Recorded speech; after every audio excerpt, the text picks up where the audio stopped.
Bonjour. Après vous avoir présenté le métier d'électricien et les conditions de travail dans le résidentiel, je voudrais vous donner quelques idées sur les compétences nécessaires dans d'autres domaines des électriciens. Je parle bien de domaine. Ne croyez certainement pas que j'établis des niveaux de compétences. Non, non, non. Un roboticien n'est peut-être pas capable de réaliser une installation tertiaire ou de dépanner une chaîne de production. Non, ce sont simplement des compétences différentes. Tout d'abord, le domaine le plus connu, c'est le résidentiel. C'est celui que nous utilisons tous les jours, puisque c'est celui que nous avons dans nos maisons. Parallèlement, il y a le domaine du commercial.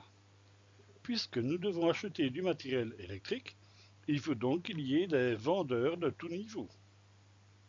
Ensuite, un secteur un peu différent, c'est celui du tertiaire.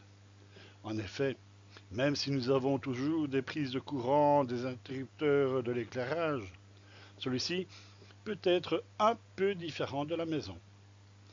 Pensez que le domaine du tertiaire comprend les magasins, les petits, les grands, les très grands, les immeubles administratifs, les hôpitaux et autres homes pour personnes âgées. Une autre orientation professionnelle est le domaine de l'énergie. Il y a la GRD, les gestionnaires de réseaux de distribution. Ce sont eux qui nous apportent le courant à la maison. Mais il y a également toutes les productions de ce courant et aussi son transport en très haute tension. D'autre part, il y a les automatismes.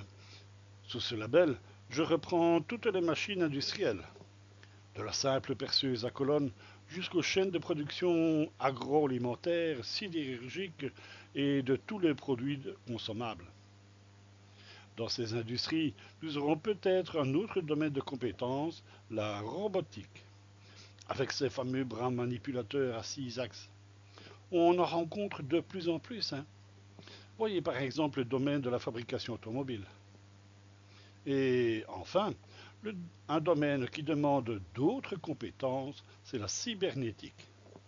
Ce sont des robots qui sont capables de s'autogérer pour des tâches programmées qui ne demandent pas d'intervention de l'homme.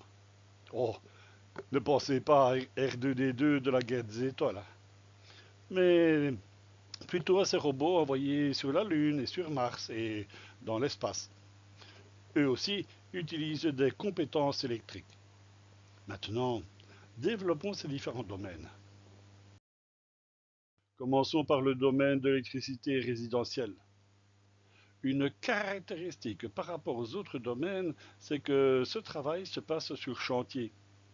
Nous ne sommes pas dans une entreprise fermée où il peut y avoir énormément de personnel et une hiérarchie très structurée. Dans ce métier, tous les jours, nous nous déplaçons en camionnette. Nous voyons l'environnement, la nature, la météo, les bouchons. Généralement, nous devons travailler 8 heures sur le chantier, ce qui veut dire qu'il faudra en plus tenir compte de ce temps de déplacement. La météo. Souvent, on devra travailler dans des bâtiments ouverts aux intempéries. Les portes et les fenêtres ne sont pas toujours en place. Et nous devons travailler, même s'il vente, s'il pleut, s'il y a canicule. Cela fait partie des caractéristiques du métier. Pour les maîtrises électriques, ce sont celles de base, qui ne sont pas si basiques qu'on ne le pense.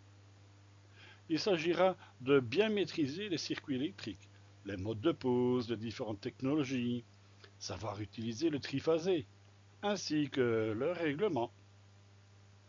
En résidentiel, il faudra sans doute maîtriser la domotique, son tubage, son câblage, sa programmation. Parfois, on devra installer des réseaux data dans les habitations. Même si les transmissions de données peuvent se faire par ondes, la télévision, le vidéophone et autres systèmes de confort se font souvent par câble. Bien sûr, le résidentiel devra aussi être capable de réaliser des installations photovoltaïques. C'est du travail en hauteur, en collaboration avec le couvreur. Il y a aussi les systèmes d'alarme, intrusion et incendie. Certes, ce ne sera peut-être pas nous qui allons le réaliser, mais le tubage, c'est peut-être bien nous qui allons le faire. Voilà, voici quelques repères des compétences que nous, électriciens dans le domaine du résidentiel, devons être capables de maîtriser. Le domaine du commercial. Dans ce domaine, il faut maîtriser toutes les compétences de vendeur, caissier, réassortisseur, gestionnaire de stock. On pourra travailler dans le petit magasin local ou dans de grandes sociétés de distribution de matériel électrique. Il y a également tous les magasins de bricolage, dont nous pourrions être le responsable des rayons de matériel et de machines électriques.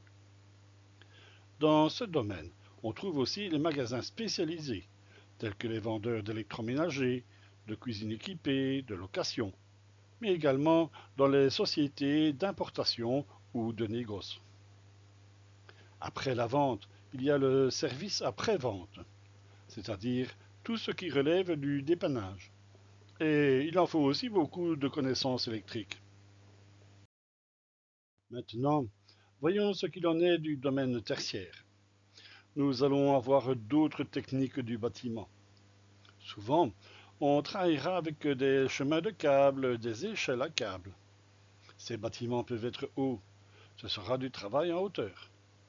On fera aussi souvent de multiples coffrets. Contrairement au résidentiel qui n'en a que un ou deux, il faudra maîtriser les régimes de neutres TN, TNS, TNC, voire le IT. Le tubage des bâtiments en béton coulé. Ça, c'est particulier comme une technique. Je vous ferai une vidéo présentant cette technique. Bien sûr, la domotique ne sera pas tout à fait comme dans nos maisons. Il faudra très bien maîtriser le système KNX et le travail en multizone. En tertiaire, le réseau data est aussi beaucoup plus important.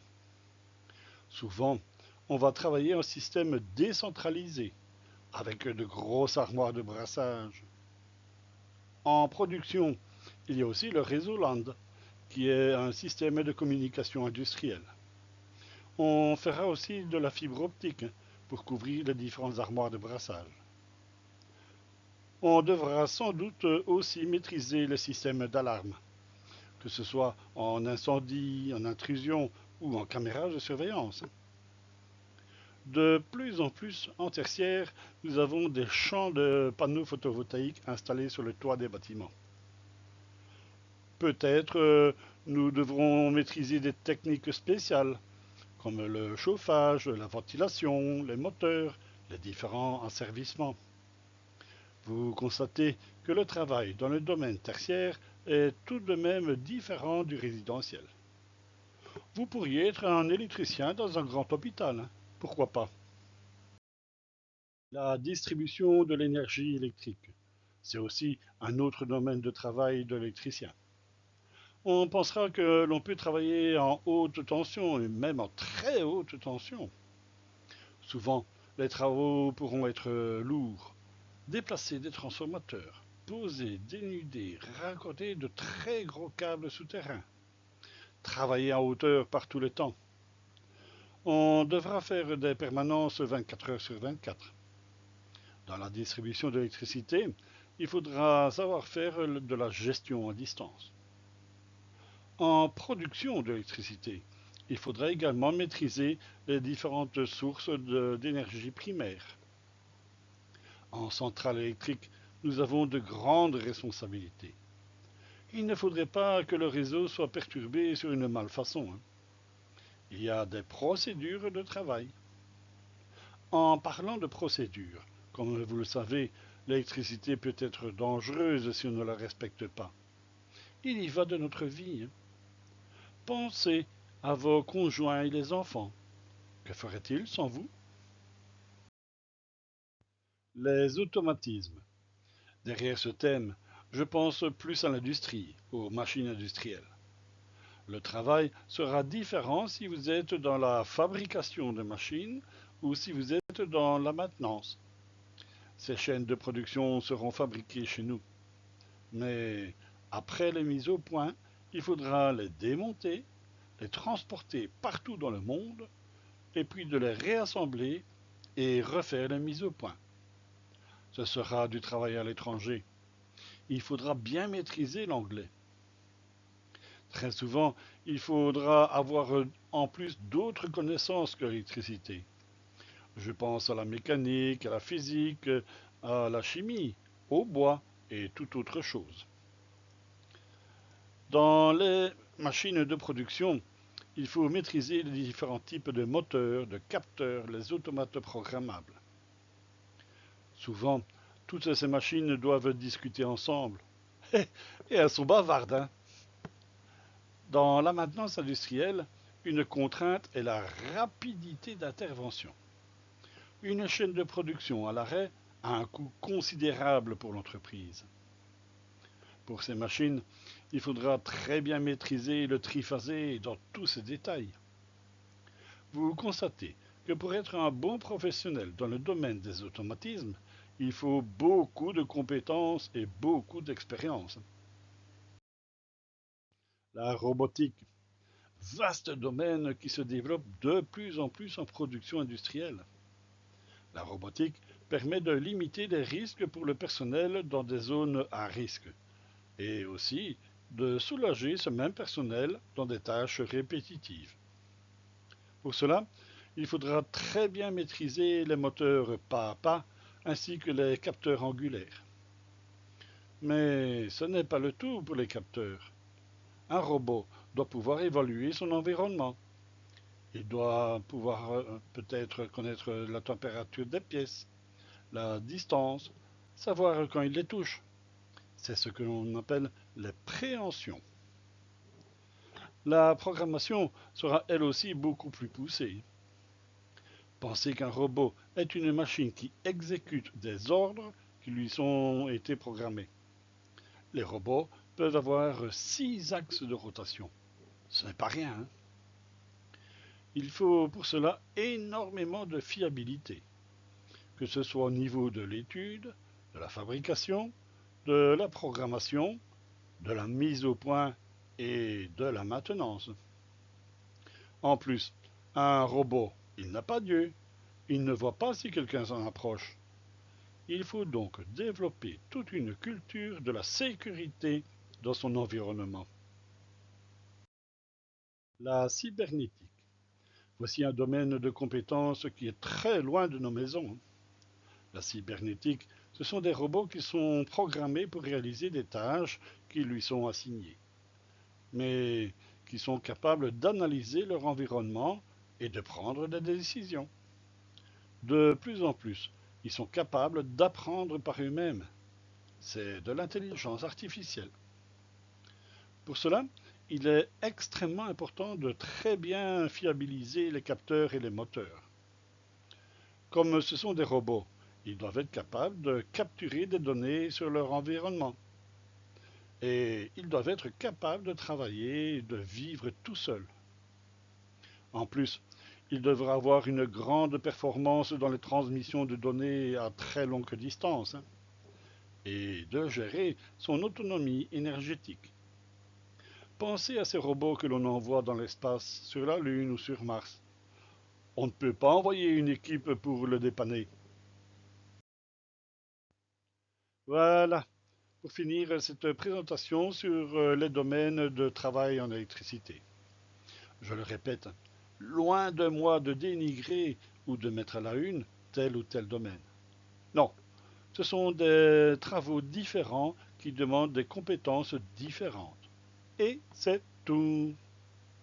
Comme dit l'adage, il n'y a pas de sot métier, il n'y a que des sottes gens. Par cette petite présentation, j'ai voulu attirer votre attention pour vos projets d'avenir professionnel. Dès le départ, il faut bien choisir son domaine d'activité. Sans quoi, vous risqueriez de perdre votre temps. Voilà. Maintenant, je vous souhaite un bon travail et en toute sécurité.